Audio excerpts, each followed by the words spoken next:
Hello, I'm Ben Chumo with Bods Being Bods, and today we're going to talk about the different forms that you will use while you're in the food pantry. We have many different ways of collecting data from the pantry, both for volunteers as well as for the participants of the pantry, and the point of these forms is to gain information about who we're serving so that we can better make decisions about when to have the pantry open, when we need to have more volunteers, etc. What food we need to get, that kind of stuff. So without further ado, I'm going to show you the first form. The first form that I'm going to show you is the volunteer manual and waiver. This will be the first documentation that you interact with at the exchange. And basically what you'll need to do is read through it, and it will show you your volunteer responsibilities, dress code, drug and alcohol policies, opening procedures, closing it. It shows you the basics of how to run the pantry, and we'll have another video on that as well. You'll want to read through the waiver, and it gives you information about safety precautions and what you need to, what's expected of you as far as privacy, because the exchange does respect the privacy of its participants, so you cannot release any personally identifiable information or anything like that.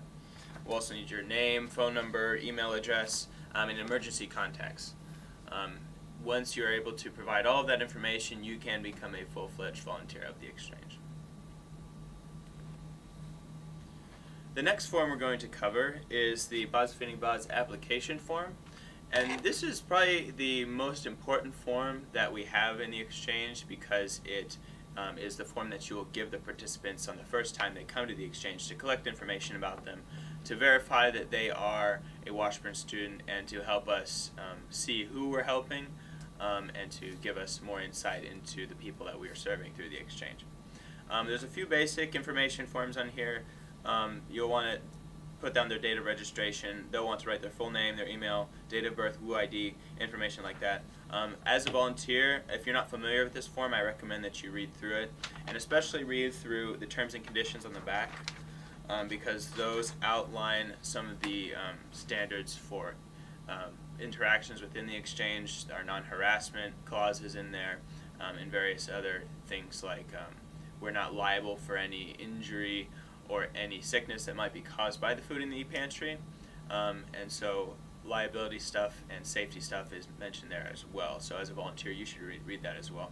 Once they have filled everything out, on the bottom there's a section for a staff signature, and you as a volunteer will need to fill that out once you have confirmed that all of the fields on this form have been filled out by the participant to confirm that it's true and it is indeed a complete form. If you do not fill that, if you do not sign that form, it's going to be very hard to enter that data into the database.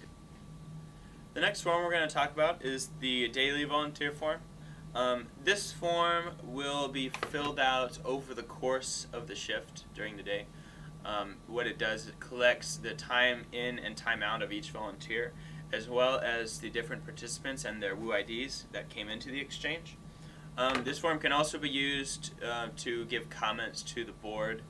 So if something happened, or if something got broken, or you have a suggestion for improving the pantry, there's a section on the bottom here that you can write your comments in, and we will review them and take that information and hopefully do something about it. This form is also the form that is most relevant to the database, because I was managing the database, and by the time that you see this video, someone else will likely be managing the database.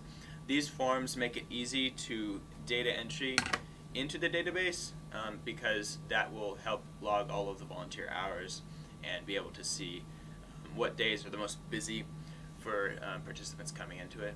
So yeah, this is also useful for the person entering the database, so keep that in mind. The last form we're going to discuss is the participant half sheet. This sheet will normally be cut down the middle and put in a box or file somewhere under the desk. The point of this piece of paper right here is to keep the participants' privacy, because it has a lot of their personal information, like their WUID, their family size, when they registered, etc., and their initials, but it doesn't have their full name. And these sheets are relatively simple. They only have to put the date, the client initial, and the staff initial, so just whenever someone comes in, they just need to fill out a new row on this sheet. It's other than the fact that it's used to keep track of when someone or whether or not someone has come in or not. That's mostly the extent of this form, and just to kind of get a gauge for the last time that they did come in to see if they're taking an appropriate amount of food. But yeah, that's basically all the forms that we need to cover.